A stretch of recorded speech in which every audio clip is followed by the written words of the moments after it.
വിശുദ്ധ പൗലോസ്ലിഹ ഹെബ്രായർക്ക് എഴുതിയ ലേഖനത്തിൽ നിന്നുള്ള വായന. 1-ാം അധ്യായം. ദൈവപുത്രൻ. പൂർവകാലങ്ങളിൽ പ്രവാചകന്മാർ വഴി വിവിധ ഘട്ടങ്ങളിലും വിവിധ രീതികളിലും ദൈവം നമ്മുടെ പിതാക്കന്മാരോട് സംസാരിച്ചിട്ടുണ്ട്. എന്നാൽ ഈ അവസാന നാളുകളിൽ തൻ്റെ പുത്രൻ വഴി അവിടുന്ന് നമ്മോട് സംസാരിച്ചിരിക്കുന്നു. അവനെ അവിടുന്ന് സകലത്തിൻ്റെയും അവകാശിയായി നിയമിക്കുകയും അവൻ മുഖേന പ്രപഞ്ചത്തെ സൃഷ്ടിക്കുകയും ചെയ്തു. അവൻ അവിടുത്തെ മഹത്വത്തിൻ്റെ തേജസ്സും സത്തയുടെ മുദ്രയുമാണ്. തൻ്റെ ശക്തിയുടെ വചനത്താൽ അവൻ എല്ലാറ്റിനെയും താങ്ങി നിർത്തുന്നു. പാപങ്ങളിൽ നിന്ന് നമ്മെ ശുദ്ധീകരിച്ചതിന് ശേഷം അത്യുന്നതങ്ങളിലുള്ള മഹത്വത്തിൻ്റെ വലത്തുഭാഗത്ത് അവൻ ഉപവിഷ്ടനായി. അവൻ അവകാശമാക്കിയ നാമം ദൈവദൂതന്മാരുടേതിനേക്കാൾ ശ്രേഷ്ഠമായിരിക്കുന്നതുപോലെ അവനും അവരെക്കാൾ ശ്രേഷ്ഠനാണ്. ദൂതന്മാരെക്കാൾ ശ്രേഷ്ഠൻ. ഏത് ദൂതനോടാണ് നീ എൻ്റെ പുത്രനാണ്, ഇന്ന് ഞാൻ നിനക്ക് ജന്മമേകി എന്നും ഞാൻ അവന് പിതാവും അവൻ എനിക്ക് പുത്രനുമായിരിക്കും എന്നും ദൈവം അരുളി ചെയ്തിട്ടുള്ളത്? വീണ്ടും തൻ്റെ ആദ്യജാതനെ ലോകത്തിലേക്ക് അയച്ചപ്പോൾ അവിടുന്ന് പറഞ്ഞു, ദൈവത്തിൻ്റെ ദൂതന്മാരെല്ലാം അവനെ ആരാധിക്കട്ടെ.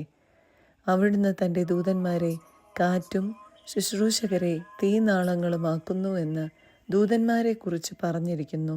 എന്നാൽ പുത്രനെ പറ്റി പറയുന്നു, ദൈവമേ, അങ്ങയുടെ സിംഹാസനം എന്നേക്കും നിലനിൽക്കുന്നു.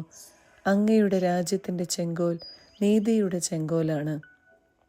അങ്ങ് നീതിയെ സ്നേഹിച്ചു, അനീതിയെ വെറുത്തു. അതിനാൽ അങ്ങയുടെ സ്നേഹിതരെക്കാൾ അധികമായി സന്തോഷത്തിൻ്റെ തൈലം കൊണ്ട് ദൈവം, അങ്ങയുടെ ദൈവം അങ്ങയെ അഭിഷേകം ചെയ്തിരിക്കുന്നു. കർത്താവെ, ആദിയിൽ അങ്ങ് ഭൂമിക്ക് അടിസ്ഥാനമിട്ടു. ആകാശം അങ്ങയുടെ കരവേലയാണ്. അവയൊക്കെ നശിക്കും, അങ്ങ് മാത്രം നിലനിൽക്കും. വസ്ത്രം പോലെ അവ പഴകിപ്പോകും, മേലങ്കി പോലെ അങ്ങ് അവയെ മടക്കും. വസ്ത്രം പോലെ അവ മാറ്റപ്പെടും, എന്നാൽ അങ്ങേക്ക് മാറ്റമില്ല. അങ്ങയുടെ വത്സരങ്ങൾ അവസാനിക്കുകയുമില്ല. നിന്റെ ശത്രുക്കളെ ഞാൻ നിനക്ക് പാദപീഠമാക്കുവോളം എൻ്റെ വലത്തുഭാഗത്തിരിക്കുക എന്ന് ഏത് ദൂതനോടാണ് എപ്പോഴെങ്കിലും അവിടുന്ന് പറഞ്ഞിട്ടുള്ളത്? രക്ഷയുടെ അവകാശികളാകാനിരിക്കുന്നവർക്ക് ശുശ്രൂഷ ചെയ്യാൻ അയക്കപ്പെട്ട സേവകാത്മാക്കളല്ലേ അവരെല്ലാം. 2-ാം അധ്യായം. രക്ഷ ക്രിസ്തുവിലൂടെ. നാം കേട്ടിട്ടുള്ള കാര്യങ്ങളിൽ നിന്ന് അകന്നു പോകാതിരിക്കാൻ അവയിൽ കൂടുതൽ ശ്രദ്ധിക്കുക ആവശ്യമാണ്. ദൂതന്മാർ പറഞ്ഞ വാക്കുകൾ സത്യമാവുകയും നിയമലംഘനത്തിനും അനുസരണമില്ലായ്മയ്ക്കും തക്ക ശിക്ഷ ലഭിക്കുകയും ചെയ്തെങ്കിൽ ഇത്ര മഹത്തായ രക്ഷയെ അവഗണിക്കുന്ന നാം ശിക്ഷയിൽ നിന്ന് എങ്ങനെ ഒഴിവാക്കപ്പെടും? ആരംഭത്തിൽ കർത്താവ് തന്നെയാണ് അത് പ്രഖ്യാപിച്ചത്. അവിടുത്തെ വാക്കു ശ്രവിച്ചവർ നമുക്ക് അത് സ്ഥിരീകരിച്ചു തന്നു. അടയാളങ്ങൾ, അത്ഭുതങ്ങൾ, പല വിധത്തിലുള്ള ശക്തമായ പ്രവൃത്തികൾ എന്നിവ കൊണ്ടും തൻ്റെ ഇഷ്ടത്തിനൊത്ത് പരിശുദ്ധാത്മാവിനെ ദാനം ചെയ്തുകൊണ്ടും ദൈവം തന്നെ ഇതിന് സാക്ഷ്യം നൽകിയിരിക്കുന്നു. എന്തെന്നാൽ നാം പരാമർശിക്കുന്ന ഭാവി ലോകത്തെ ദൂതന്മാർക്കല്ലല്ലോ അവിടുന്ന് അധീനമാക്കിയത്. ഇതേക്കുറിച്ച് ഒരിടത്ത് ഇങ്ങനെ സാക്ഷ്യപ്പെടുത്തിയിരിക്കുന്നു, അങ്ങ് മനുഷ്യനെ ഓർക്കാൻ അവൻ ആരാണ്? അങ്ങ് ശ്രദ്ധിക്കാൻ മനുഷ്യപുത്രൻ ആരാണ്? ദൂതന്മാരെക്കാൾ അല്പം താഴ്ന്നവനായി അങ്ങ് അവനെ സൃഷ്ടിച്ചു. മഹിമയും ബഹുമാനവും കൊണ്ട് അവനെ കിരീടമണിയിച്ചു. സമസ്തവും അവൻ്റെ പാദങ്ങളുടെ കീഴിലാക്കി. എല്ലാം അവൻ്റെ അധീനതയിലാക്കിയപ്പോൾ അവന് കീഴ്പ്പെടാത്തതായി ഒന്നും അവിടുന്ന് അവശേഷിപ്പിച്ചില്ല. എന്നാൽ എല്ലാം അവന് അധീനമായതായി നാം കാണുന്നില്ല. മരണത്തെ ആശ്ലേഷിക്കാനായി ദൂതന്മാരെക്കാൾ അല്പം താഴ്ത്തപ്പെട്ടവനായ യേശു മരണത്തിന് അധീനനാവുകയും മഹത്വത്തിൻ്റെയും ബഹുമാനത്തിൻ്റെയും കിരീടം അണിഞ്ഞവനായി കാണപ്പെടുകയും ചെയ്തു. ആർക്കു വേണ്ടിയും ആരു മൂലവും എല്ലാം നിലനിൽക്കുന്നുവോ, ആര് അനേകം പുത്രന്മാരെ മഹത്വത്തിലേക്ക് നയിക്കുന്നുവോ, ആ രക്ഷയുടെ കർത്താവിനെ അവിടുന്ന് സഹനം വഴി പരിപൂർണനാക്കുക തികച്ചും ഉചിതമായിരുന്നു. വിശുദ്ധീകരിക്കുന്നവനും വിശുദ്ധീകരിക്കപ്പെടുന്നവരും ഉദ്ഭവിക്കുന്നത് ഒരുവനിൽ നിന്ന് തന്നെ. അതിനാൽ അവരെ സഹോദരർ എന്ന് വിളിക്കാൻ അവൻ ലജ്ജിച്ചില്ല. അവൻ പറയുന്നു, അങ്ങേ നാമം എൻ്റെ സഹോദരരെ ഞാൻ അറിയിക്കും. സഭാമധ്യേ അങ്ങേക്ക് ഞാൻ സ്തുതിഗീതം ആലപിക്കും. വീണ്ടും ഞാൻ അവനിൽ വിശ്വാസമർപ്പിക്കും എന്നും ഇതാ ഞാനും എനിക്ക് ദൈവം നൽകിയ മക്കളും എന്നും അവൻ പറയുന്നു. മക്കൾ ഒരേ മാംസത്തിലും രക്തത്തിലും ഭാഗഭാക്കുകളാവുന്നതുപോലെ അവനും അവയിൽ ഭാഗഭാക്കായി. അത് മരണത്തിന്മേൽ അധികാരമുള്ള പിശാചിനെ തൻ്റെ മരണത്താൽ നശിപ്പിച്ച് മരണഭയത്തോടെ ജീവിതകാലം മുഴുവൻ അടിമത്തത്തിൽ കഴിയുന്നവരെ രക്ഷിക്കുന്നതിനു വേണ്ടിയാണ്.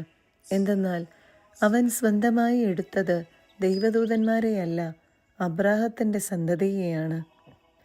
ജനങ്ങളുടെ പാപങ്ങൾക്ക് പരിഹാരം ചെയ്യുന്നതിനു വേണ്ടി ദൈവിക കാര്യങ്ങളിൽ വിശ്വസ്തനും കരുണയുള്ളവനുമായ പ്രധാന പുരോഹിതനാകാൻ അവൻ എല്ലാ കാര്യങ്ങളിലും തൻ്റെ സഹോദരരോട് സദൃശനാകേണ്ടിയിരുന്നു. അവൻ പീഡ സഹിക്കുകയും പരീക്ഷിക്കപ്പെടുകയും ചെയ്തതുകൊണ്ട് പരീക്ഷിക്കപ്പെടുന്നവരെ സഹായിക്കാൻ അവന് സാധിക്കുമല്ലോ. 3-ാം അധ്യായം. മോശയേക്കാൾ ശ്രേഷ്ഠൻ.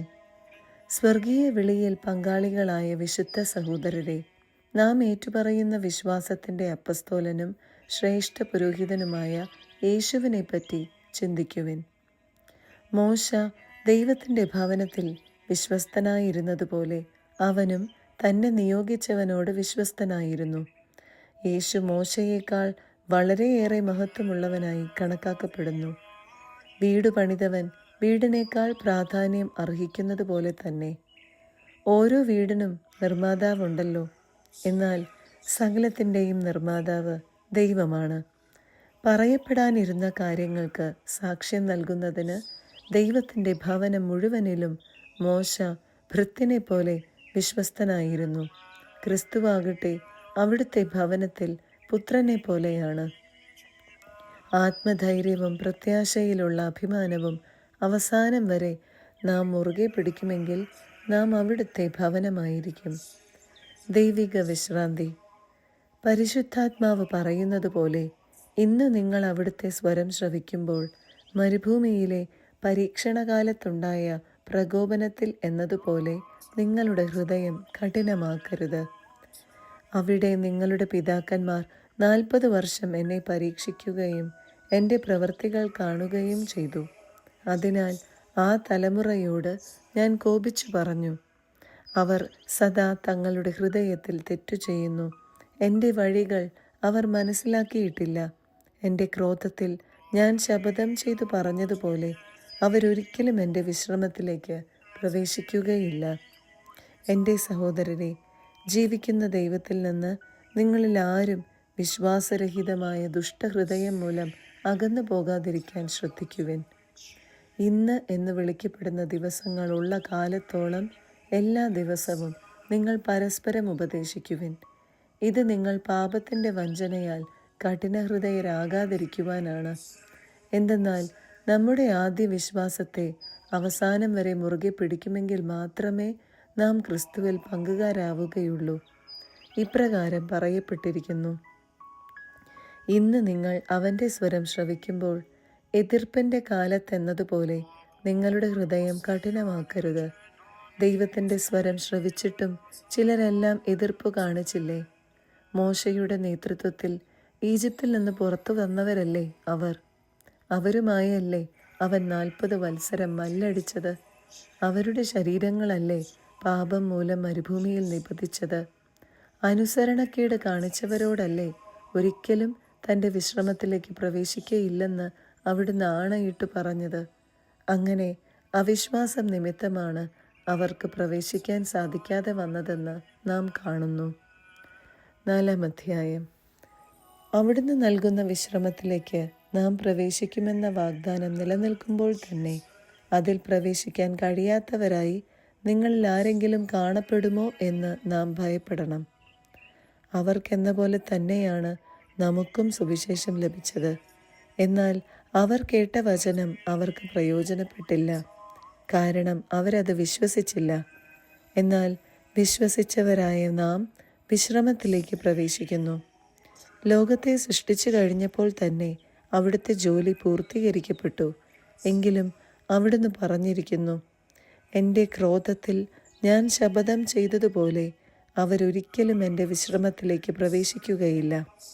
7-ാം ദിവസത്തെപ്പറ്റി ഒരിടത്ത് ഇങ്ങനെ പറഞ്ഞിരിക്കുന്നു: തൻ്റെ എല്ലാ പ്രവർത്തനങ്ങൾക്കും ശേഷം 7-ാം ദിവസം ദൈവം വിശ്രമിച്ചു.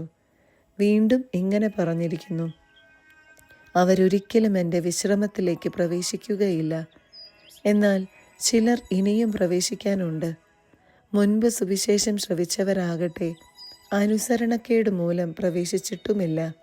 അതിനാൽ അവിടുന്ന് ഒരു പ്രത്യേക ദിവസം, അതായത് ഇന്ന് നിശ്ചയിച്ചിരിക്കുന്നു. അവിടുന്ന് മുൻപ് പറഞ്ഞിട്ടുള്ളതുപോലെ ദാവീദ് വഴി വീണ്ടും പറയുന്നു: ഇന്നെങ്കിലും നിങ്ങൾ അവൻ്റെ സ്വരം ശ്രവിച്ചിരുന്നെങ്കിൽ എത്ര നന്നായിരുന്നു. നിങ്ങളുടെ ഹൃദയം കഠിനമാക്കരുത്. ജോഷ്വ അവർക്ക് വിശ്രമം കൊടുത്തിരുന്നെങ്കിൽ പിന്നീട് ദൈവം മറ്റൊരു ദിവസത്തെപ്പറ്റി പറയുമായിരുന്നില്ല. അതിനാൽ ദൈവജനത്തിന് ഒരു സാബത്ത് വിശ്രമം ലഭിക്കാനിരിക്കുന്നു. എന്തെന്നാൽ ദൈവത്തിൻ്റെ വിശ്രമത്തിലേക്ക് പ്രവേശിക്കുന്നവൻ അവിടുത്തെ പോലെ തൻ്റെ ജോലിയിൽ നിന്ന് വിരമിക്കുന്നു. അതുപോലുള്ള അനുസരണക്കേട് മൂലം അധപതിക്കാതിരിക്കുന്നതിന് നമുക്കും ആ വിശ്രമത്തിലേക്ക് പ്രവേശിക്കാൻ ഉത്സുകരായിരിക്കാം. ദൈവത്തിൻ്റെ വചനം സജീവവും ഊർജ്ജസ്വലവുമാണ്. ഇരുതല വാളിനേക്കാൾ മൂർച്ചയേറിയതും ചേതനയിലും ആത്മാവിലും സന്ധിബന്ധങ്ങളിലും മജ്ജയിലും തുളച്ചു കയറി ഹൃദയത്തിൻ്റെ വിചാരങ്ങളെയും നിയോഗങ്ങളെയും വിവേചിക്കുന്നതുമാണ്. അവൻ്റെ മുൻപിൽ ഒരു സൃഷ്ടിയും മറഞ്ഞിരിക്കുന്നില്ല. അവിടുത്തെ കൺമുൻപിൽ സകലതും അനാവൃതവും വ്യക്തവുമാണ്. നാം കണക്ക് ബോധിപ്പിക്കേണ്ടതും അവിടുത്തെ സന്നിധിയിലാണ്. പ്രധാന പുരോഹിതൻ. സ്വർഗത്തിലേക്ക് കടന്നുപോയ ശ്രേഷ്ഠനായ ഒരു പ്രധാന പുരോഹിതൻ ദൈവപുത്രനായ യേശു നമുക്കുള്ളതുകൊണ്ട് നമ്മുടെ വിശ്വാസത്തെ നമുക്ക് മുറുകെ പിടിക്കാം. നമ്മുടെ ബലഹീനതകളിൽ നമ്മോടൊത്ത് സഹതപിക്കാൻ കഴിയാത്ത ഒരു പ്രധാന പുരോഹിതനല്ല നമുക്കുള്ളത്. പിന്നെയോ ഒരിക്കലും പാപം ചെയ്തിട്ടില്ലെങ്കിലും എല്ലാ കാര്യങ്ങളിലും നമ്മെപ്പോലെ തന്നെ പരീക്ഷിക്കപ്പെട്ടവനാണ് അവൻ. അതിനാൽ വേണ്ട സമയത്ത് കരുണയും കൃപാവരവും ലഭിക്കുന്നതിനായി നമുക്ക് പ്രത്യാശയോടെ കൃപാവരത്തിൻ്റെ സിംഹാസനത്തെ സമീപിക്കാം.